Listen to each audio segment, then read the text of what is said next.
Hello everyone. So today we have invited a very special guest on our podcast. He has launched his platform called Athemiq, and it is an EdTech startup from Canada. So welcome Abdullah Masood. How are you? I'm good, Awais. Thank you for having me on the podcast. Right. So Abdullah, what is Athemiq basically? Okay, think of Athemiq as Upwork, but just for tutors, purely for tutors. We've built a freelancing platform where anybody can join, teach any subject possible. If there's a subject out there that you can teach online, Athemiq is the platform for it. Think about yoga, think about music, think about math, Mandarin, French, anything that can be taught online, we've built a platform for it. And so it's basically freelancing. We give you a platform where you can display your services, and then people can come in and acquire those services, but it's just related to tutoring. Related to tutoring, right? So Abdullah, when you see there's so many platforms out there, I know a couple of platforms where people are already building courses, they're teaching. How does Ethnic stand out from all that competition? So a lot of people have already asked me that question, and I say to them the same thing I'm going to say to you as well. Every other platform out there charges you a sort of a fee or a commission structure that Ethnic does not. When I was in my undergrad, I was teaching in a few academies as well. Some of them were online, some of them were offline as well, where I had to physically go. Uh, Together with the expenses of commuting to those academies, I was losing out money to those academies as well.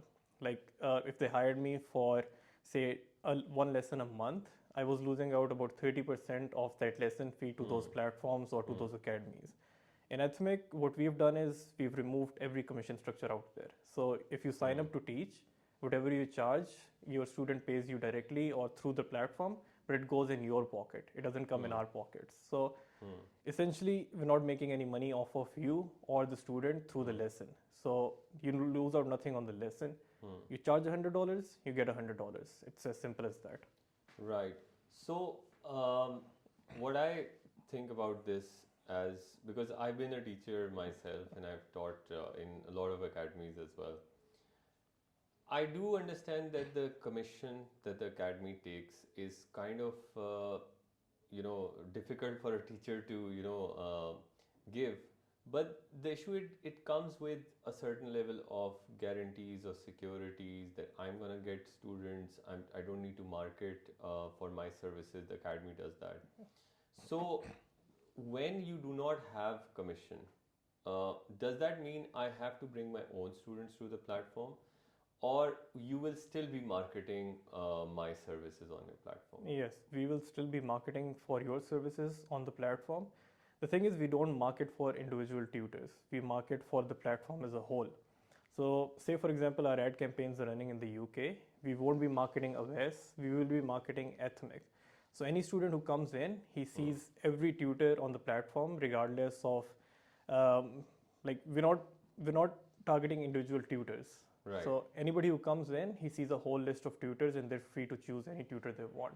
And in my opinion, from what I've seen, a huge commission structure does not justify the services being provided to the tutors. If a platform is charging 30% or 15% to a tutor, the services they're being provided, the students coming in, the online classrooms that the platform is providing, or the payment structure they are providing, it doesn't justify the huge commission structure. If it was a one-time fee that I had to pay one time for the whole year, it would make sense, but 15 or 30% for every lesson is such a huge amount that it doesn't justify all those services being provided. So Right. Athemiq not only removes those commission structures, but we still provide the same level of service as every other platform out there. Right.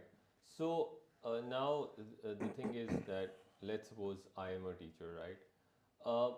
What are certain things that I need to know before I sign up in your platform?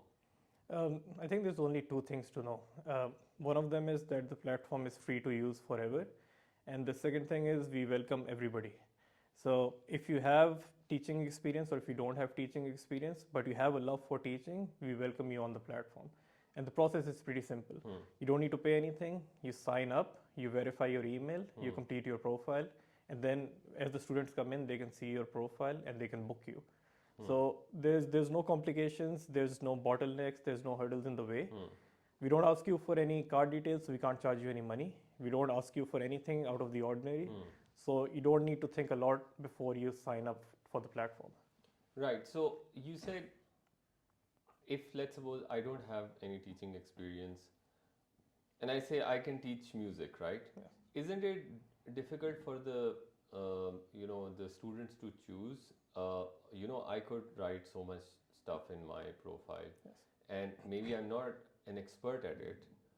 Won't it be difficult for the students to verify that I can actually do the job I'm claiming for? It would be difficult, but Athemiq as a platform verifies every profile that comes through. So we don't only check your ID, we check demo lessons as well. So our team will reach out to you, we'll request a demo lesson to verify whether you can teach that particular subject or not. For example, somebody could come onto the platform and say they can speak German, but in essence they can't. My team verifies that. So when a student comes on the platform, they have this assurity that anybody who's on there and they have a profile, it's been verified by the team on the back end. All right. And then if you are a pro tutor, like we have a pro plan as well, I'll explain it later on. But if you're a pro tutor, you have a video on there as well. And then you can play the video as a sort of a demo lesson to see how good the person is. Right. So now that you've basically talked about the pro plan, could you explain more what is this pro plan and what is the free plan then? So there's two kinds of plans on the platform. There's a free plan and a pro plan. The free plan is free to use forever. Anybody can sign up, anybody can start teaching.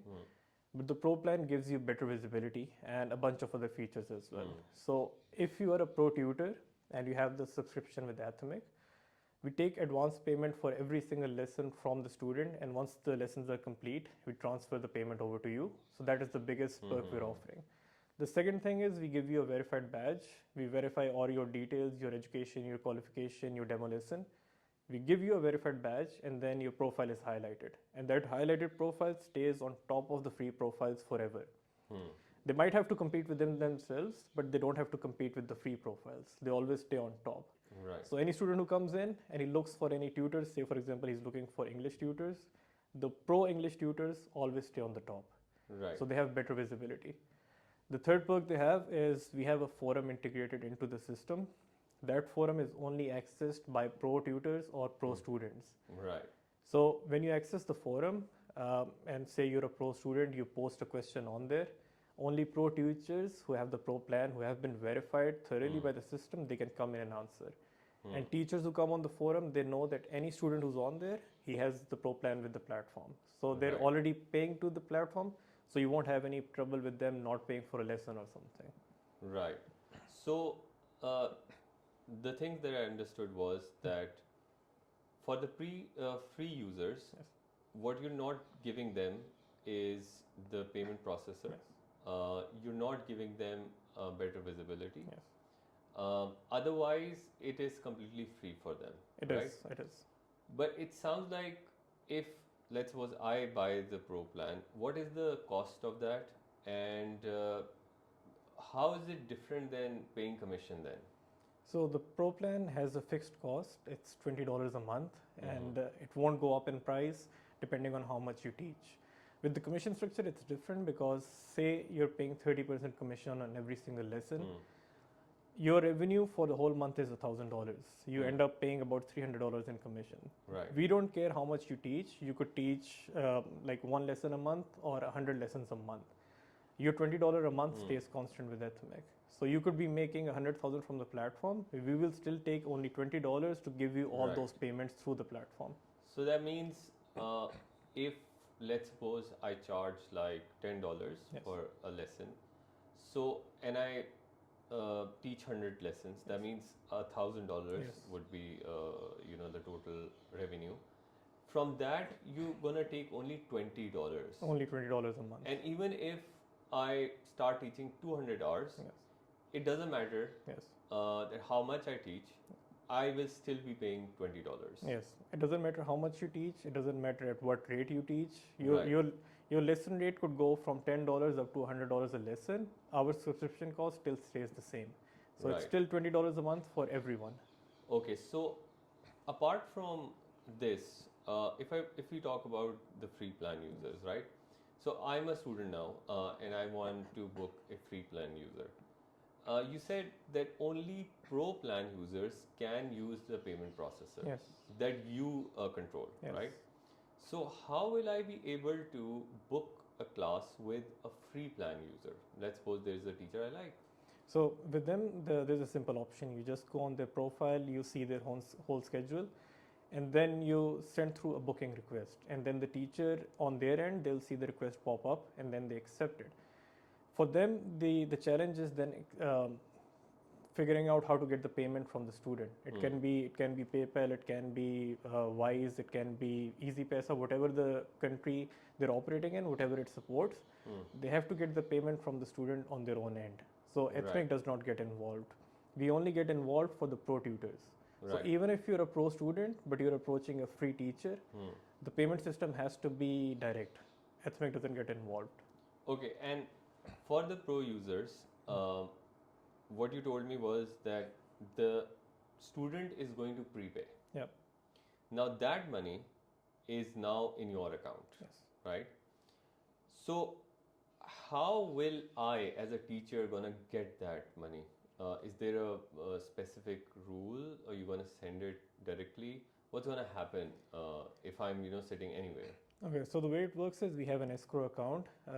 We get advance payment from the student through Stripe. It goes into the escrow account and it stays there for 30 days. So any payment that we process takes 30 days to process into the user's account. You have an earning dashboard with your pro plan that you can see all your earnings through. So 30 days from the completion of the lesson, you can withdraw all your earnings, and then for the earnings to be withdrawn, you have to provide us with a bank account or a specific channel through which we can send you the money. Right. Right now we're operating through wires or through the Wise business account, so it can be transferred directly into your bank account, but you can only withdraw it after 30 days because we do have a dispute resolution window in there as well. So say for example a student is not happy with the lesson, or maybe you as a tutor failed to show up for the lesson. We have a dispute resolution window where we should be able to refund the money to the student if anything goes wrong. So once that 7-day dispute resolution passes, and then the money stays in the escrow account, 30 days later, we just transfer it to you.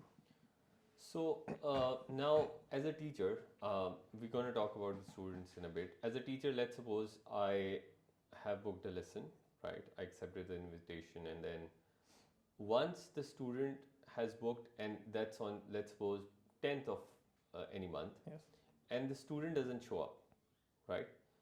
So how will I be able to tell you, let's suppose the student is now demanding that he should be refunded.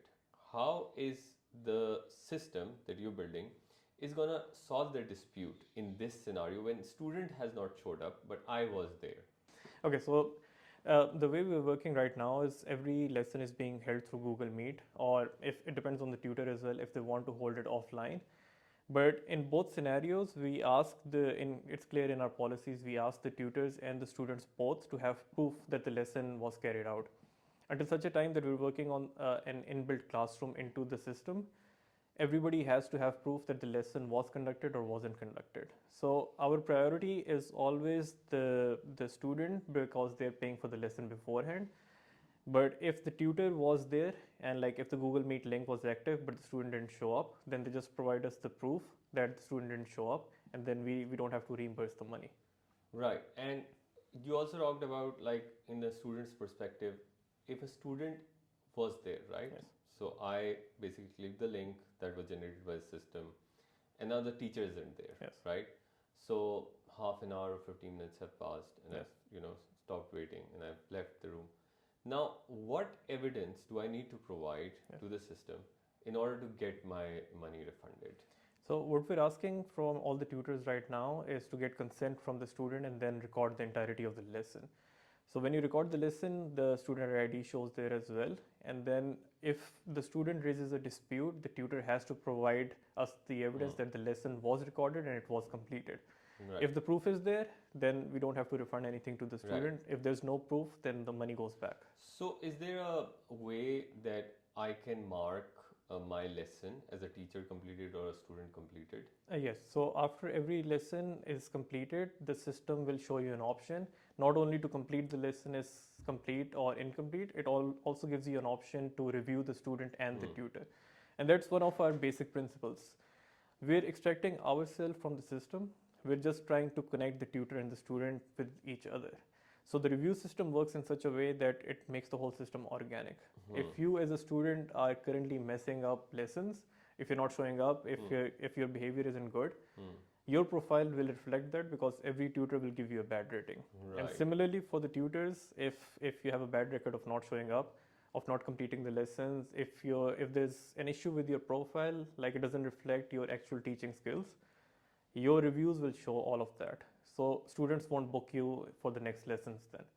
So we're making the system organic. Everybody can review everybody after the lesson is complete, and that keeps everybody on their toes then. Right. So now there's one last problem that I thought about. Say the lesson happened. Yes. It was okay. But sometimes, people are lazy to leave reviews or mark complete. Yes. Suppose a student has not marked my lesson complete, Yes. but it happened. Neither he raises a dispute, Yes. right? So if it's not marked by the student, Yes. will I get the money for the lesson? So the dispute resolution, it works in a way that we have a 7-day timeline. If the student doesn't mark the lesson is complete, it automatically goes into review, and then it's basically it's our responsibility to ask the tutor for verification that the lesson was completed. If the tutor provides it, well and good. If he's not able to provide it, that means that there was something wrong. Right. So in most cases, I think the student might have forgotten to do it, and the tutor will have proof that the lesson was completed. But in very rare instances, maybe they didn't forget to mark it because it wasn't completed in the first place. And then the tutor will not have any proof. So in that case, we'll issue a refund to the student. Right. Now, there's one more question that I have in my mind, and I basically use both Wise account and Stripe. So, Stripe and Wise do charge their own fees, right? If I'm not wrong, I think Stripe has like 3.5% of the fee, and then Wise, I think, takes a little bit of that as well. So, in my perspective, is around 9% that these platforms cut off, right? So, are you taking that in account when you say, yes, we're going to transfer you 100% of the money? Is that going to be, you going to take that tax that they're going to levy on you, or the teacher is going to take that tax? So it's essentially, we have declared it in our policies as well. Athemiq is a zero commission platform, but those fees charged by our payment partners are out of our control. So Stripe charges, like you said, it charges 3% plus a certain dollar amount as well. And then Wise and wire transfers take some amount out as well. But those are out of our control. So the hit unfortunately has to go to the tutors. But on top of that, like it depends. It depends on the amount, it depends on the number of transactions as well. Hopefully in the future, we'll be able to make a better deal with Wise or with another payment partner, and we can eliminate those fees as well. But for now, it goes to the tutors. Right. Yes. Okay, that's great. So, my next question is, like for example, you said about the forum, right? If I'm a student, I would go on the forum, I'd write the question, a pro plan teacher would actually be able to answer that. But out of the forum, right? Even if I'm a free plan user, I booked a lesson with the teacher, I did not get a concept. Is there a way to communicate within the platform with the teachers that I've booked the lesson with? Yes, we do have an inbuilt chat function as well. So any tutor you want to contact, you can just go on the profile, and you can either start a chat or you can email them as well. So we have both functionalities on there. Right. It can be a teacher you had a lesson with, it can be a new teacher. The chat function is available for every student and every tutor. They can just reach out to each other. The chat window will pop up, it will show all your new chats, your recent chats, your whole history, everything. So you can communicate within the system. Right, so that's a great thing. And one more thing. So the free users, they can still access the forum. They just won't be able to post on it, or they won't be able to interact, but they can still access the forum, see what the discussions are going on. Right. So it gives them sort of an incentive if they want to join the forum then. Right. Yes. So the students, are also going to be pro students or free students. Yes. So And yes. what is the charges for being a pro student? And as far as I understand, that you will be able to access the pro teachers through forum, right? So Yes. this is the main benefit. Yes. So the pro tutors is the pro students is the same as the pro tutors. It's $20 a month, and they basically have three benefits. They can access pro tutors through the forum, and the forum we've sort of designed it to be a community. So you can show up, you can join certain communities within the forum. Say for example, you are an O-level student who's looking for help in math. That's the only subject you're looking for help in. You join the math community, and then you see all the discussions going on. Maybe you find solutions to your problems. Maybe you find people to help you out. Maybe you make friends on there. So that's one of the biggest perks for a pro student. You get access to the forum and to the community. The second thing is you get access to the 7-day dispute resolution. Like Right. if you go onto the platform and you're only using free teachers or free tutors, you won't have, and you're not a pro student, you don't have access to dispute resolution. Say, for example, you pay a teacher and he doesn't show up, we can't do anything about it because we're not liable in that scenario. The only reason you can use the 7-day dispute resolution is if you are a pro student. Right. And the third thing, obviously, is like any beta function that rolls out, any new development that rolls out, you being a pro student is going to be the first one who has access to Right. it. Yes. Right. That's great. So, yeah, this seems like a very, very large platform. Yes. And out of, when off camera I was talking to you initially, you said you have a civil engineering background and you have studied from UK, and then you saw the Canadian market as well, where you currently reside. First of all, how did this idea come from, and why did you actually choose EdTech as something that you wanted to work in? And you could also share some challenges that you faced initially, because it doesn't seem like a easy task to build a platform like this. No, it's not easy at all. I think any startup, it's like any startup, it has its own difficulties, but EdTech has a lot of difficulties because for me, being a civil engineer, it was an entirely new venture. Going into a field I had very little experience in because I've been working as a civil engineer for I think 8-9 years now, and I had a very brief experience in teaching. So moving into a field that I had no background in, the only reason I jumped in was to solve a problem that I saw in the society.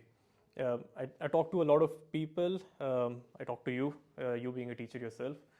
I saw that this commission thing was a huge deal in the market, and I went through Reddit. I read a gazillion posts. I went through Facebook groups. Everybody was crying about the same problem, and which was either commissions or it was either losing out money tutoring online or tutoring in person.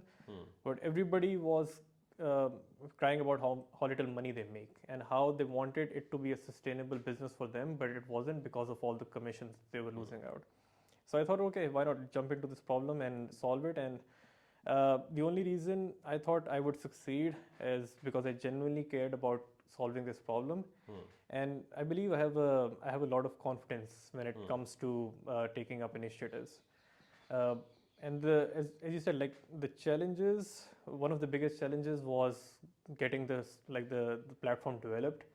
Uh, Having no background in education and no background in IT, it's very difficult to understand how the process takes place. I thought it would be a finished product, but there's constant iterations, there's constant improvements. We work on user feedback to improve it every single day. And then there's a sort of budget crunch as well. With every startup, you have limited resources, limited financial resources. If I had $1 million, I would put all of them in marketing, but I don't. So right now, marketing is proving to be a challenge. Yeah. We had an initial hiccup bringing tutors in, but once they got to see the vision, tutors started flowing in. With students, it's a bit difficult getting people to trust a new platform. But that's one of the reasons I'm here. If they see a face and if they hear a story, maybe they'll start trusting the platform. But trust is, I think, trust and resources. Those are one of the biggest challenges with any startup. Right. So, for young generation who want to start something like this in the tech world, what do you think that what should be their main goal? Because a lot of people I talk with, uh, they want to make quick money, right? Yes. And a lot of startups that I see are there to make quick cash and exit and stuff like that. But do you think solving problem that you see around you is a bigger thing than launching a micro startup which can generate enough money quickly? Yeah, it's funny you asked that. I was thinking about it just yesterday. I was stuck in traffic, so I was thinking about the question. I think any startup or any business for that reason should have three basic things. The first one is basically an idea, and the idea should solve a specific problem. If it doesn't solve a problem, it's not an idea. It's a Ponzi scheme. If you're selling people a bunch of courses which don't really do anything, or if you're selling them a product doesn't solve a problem, it's a scam. It's not a business then. So you need to have an idea that solves an issue that a lot of people are facing, and then if your intentions are true, it's going to take off. The second thing is you always need a business partner, and that business partner needs to be he needs to have a lot of integrity, intelligence, and energy. If you lack all three of those things, it will never take off. Right. And the third thing, always in my mind, is you need consistency. Uh, Startups take a long time to take off. Any business that makes you a lot of money very quickly, it's going to take you. It's going to give you a lot of loss very quickly as well. So think of Right. crypto, think of gold, think of crude oil. Anything that gives you a whole bunch of profit, at the same time, it's going to take a Hmm. lot of money from you Hmm. as well. So any business, it to take off to generate you some reasonable income, it's going to take at least 2 years or longer. Right. So you need to be consistent. Every day you need to have the same level of motivation. Hmm. And I heard this quote a long time ago. It's you need to sheer force your way into a market Hmm. in order for it to work, and that needs to be 1,000 repetitions of the same thing over and over again. Hmm. So making quick money, it sounds good on paper, Hmm. in ideas, but it's not a reality. Right. So my advice would be to go with the problem solving approach and just stick with it for a long time, Hmm. and then hopefully one day it will work out. And one of the, that's a great thing to tell the new people coming into the market, launching their business. Entrepreneurship is not an easy Yes, task. yes, But there's one a whole debate that I get into a lot of times with people, and they say, I need to have a perfect product before I launch in the market. When I see, as you told me about Athemiq as well, you're making iterations, yes. right? So, did you have the same plan with the Athemiq when you launched it first day? Or do you see that basically it's a good idea to launch first and then from the user feedback you improve it? Or you just finish the product first and launch it? I think it's better to just launch a half finished product and then work on user feedback, because every person is different from the next one, and we as builders are different from consumers. So a consumer might have a different need to what we're producing. So if we finish a product, say for example, it takes 2 years for us to finish the Hmm. product, a half finished product might take 1 year or maybe 6 months. You get into the market early, you start working on feedback, and maybe within those 2 years, you have a perfect product that works in the market. But if you wait 2 years just to launch the product, then you might have to wait 2 more years for the feedback to come in and then to perfect it, which Hmm. takes your timeline to 4 years. Right. So I've always believed you start with a half finished Hmm. product and then you push it aggressively. You listen to feedback, you listen to the people who are Hmm. using it, and then you just keep fixing it over time. Because Hmm. in my experience, I've never seen a completely finished product perform well in the market. It always takes iterations. Hmm. So the sooner you launch it, the sooner you know how many iterations it's going to take. Right. So you say launch any product Yes. like Athemiq that you want, uh, the leanest possible, Yes. and then build it from the user feedback, Yes. right? Now you say you launched a product that wasn't that polished earlier. Yes. As this teachers started coming in, right? Did you have that fear in mind that people might leave looking at the product which is half baked? Um, and how did you handle those, feedback? It was negative or positive within your system. Um, And did that cause people to leave, or more people joined when you listened to them? Like I said, with any business, what I feel like is if you have integrity and honesty, people will stick to the business then. Because if there's a story that supports your business, people will relate to the story and then they will support your business. And it was the same case with me. The day I launched, I had a lot of problem bringing tutors in. People would come in, they would look at the website and they would leave because obviously the website was half finished. A lot of functionalities didn't function at all. So we had trouble making them stay, but once I started listening to their feedback, a lot of it was negative. Very little was positive feedback, but a lot of it was negative. We listened to the feedback. I tried to understand what problems people were facing, and then once the users saw that I was incorporating their feedback into the system, a lot of them stuck around. So there's nothing to be scared of. If you treat every feedback as positive feedback, as constructive feedback, it all works in your favor. If you think of it as negative feedback and then it gets your mood down, it's not going to get you anywhere. Right. So that's actually a very insightful, conversation for new people who want to, start a project like this. But apart from that, when we talk about Athemiq, right? Yes. Where do you see Athemiq in next 5 years, and what is your ultimate goal with this that we can tell the users, and why people actually should consider a newly launched EdTech platform as of today? Okay, so the goal is simple. We make the tutors more money, and then by removing the commission structure, they can lower their rates enough that the students find it feasible to switch from other platforms to Athemiq. So, say for example, a teacher is already teaching on an XYZ platform and they're charging $20 an hour, and they're losing 30% to commission. If we bring them to Athemiq, they can charge, instead of those $20, they can charge $17, $16, $15, removing that 30% from the commission structure, right? So the students, instead of going to that platform XYZ and paying $20 to that tutor, they can pay $17 to the same person on our platform. Right. We're not taking anything from the student. We're not taking anything from the tutor. Both of them make, the student loses less money, the tutor makes the same amount of money. And in the end, both of them benefit from it. So the same learning is costing the student less and making the tutor the same amount of money, maybe even more. Maybe in the long run, they might be able to raise their rates up and make more money. Right. So the goal has always been simple: make the tutors more money and have the students spend less money. And hopefully change the EdTech landscape, maybe revolutionize it. And 5 years from now, what I see is I want every single tutor in the world to be on Athemiq. It's not just 500,000 tutors or 100,000 or like 1 million. I want everybody who wants to tutor for Athemiq to be their first choice. Right. So you get up tomorrow morning, you think, oh, I want to make some money tutoring online.